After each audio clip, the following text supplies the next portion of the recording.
கர்த்தருடைய நாமம் மகிமைப்படுவதாக. எனக்கு அன்பான தேவ ஜனமே, இந்த நாளிலும் இந்த வார்த்தைகளை கேட்டுக்கொண்டு இருக்கிற உங்களோடு கூட கர்த்தர் இடைப்படுவாராக. ஆண்டவர் இந்த நாளிலே பேசுவாராக. யோவான் எழுதின சுவிசேஷம் 6ஆம் அதிகாரம் 38வது வசனத்திலே நாம் வாசிக்கிறோம், என் சித்தத்தின்படி அல்ல, என்னை அனுப்பினவருடைய சித்தத்தின்படி செய்யவே நான் வானத்திலிருந்து இறங்கி வந்தேன். வேதத்திலே நாம் வாசிக்கும் பொழுது ஆண்டவராகிய இயேசு தம்முடைய வார்த்தைகளை அவர் வசனித்து சொல்லுகிறதாவது, நான் என் சித்தத்தின்படி செய்ய இந்த பூமிக்கு வரவில்லை. ஆமீன். தேவ பிள்ளையே, இன்றைக்கு அநேகருடைய வாழ்க்கையில் நாம் நம்முடைய சித்தத்தை தெரிந்து கொண்டு ஓடுகிறோம். நம்ம எண்ணத்தையே ஃபோக்கஸ் பண்ணி ஓடிக்கிட்டு இருக்கோம்.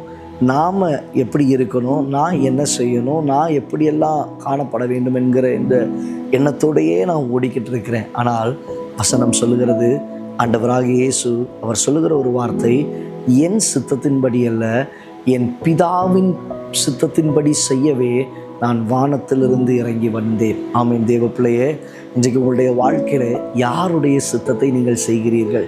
யாருடைய வார்த்தையின்படி செய்கிறீர்கள்? ஆண்டவருடைய சித்தத்தை நீங்கள் செய்கிறீங்களா? கற்றுக் கொடுத்திருக்கிற அந்த கொஞ்ச நாட்கள், இந்த நாட்கள்லாம் ஒரு நாளில் முடிவடைய போகிறது. சீக்கிரத்தில் நாம் பறந்து போகிறோம். கர்த்தருடைய ராஜ்யத்திற்குள்ளே நாம் நுழைந்து விடுவோம்.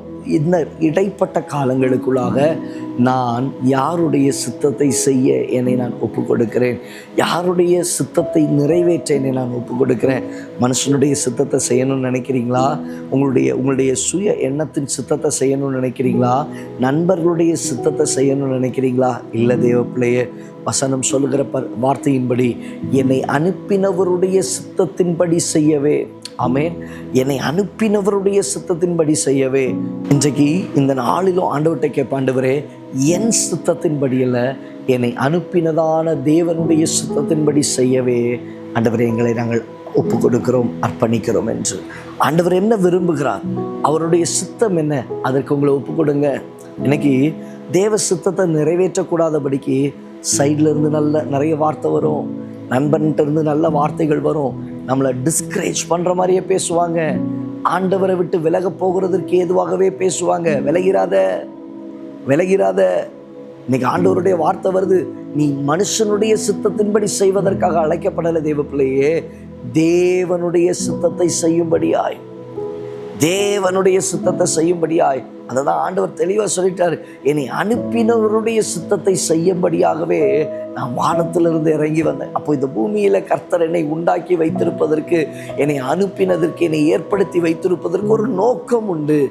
என்னை அனுப்பினவருடைய சித்தத்தின்படி நான் செய்ய தேவன் எனக்கு உதவி செய்ய வேண்டும். ஆமீன். தேவ பிள்ளையே, உங்களுடைய வாழ்க்கையில் உங்களை அனுப்பின இயேசுவினுடைய சித்தத்தின்படி செய்ய கர்த்தர் உங்களுக்கு பலன் தருவாராக. கண்களை மூடி ஜெபிக்கலாமா?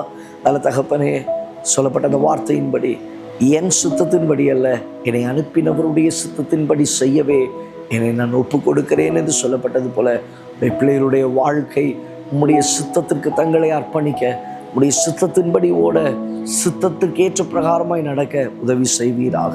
தாழ்த்தி உம்முடைய கரங்களில் ஒப்பு கொடுக்கிறோம். மகிமைப்படும் இயேசுவின் நாமத்தில் பிதாவே, ஆமென். ஆம் தேவ ஜனமே, என்னுடைய சித்தம் அல்ல, நம்முடைய சித்தம் அல்ல, தேவ சித்தத்தின்படி செய்ய தேவன் உங்களுக்கு அழைப்பை விடுக்கிறார். தேவ சித்தத்தை செய்யுங்கள். கர்த்தர் உங்களை ஆசீர்வதிப்பார். God bless you. God bless you. God bless you.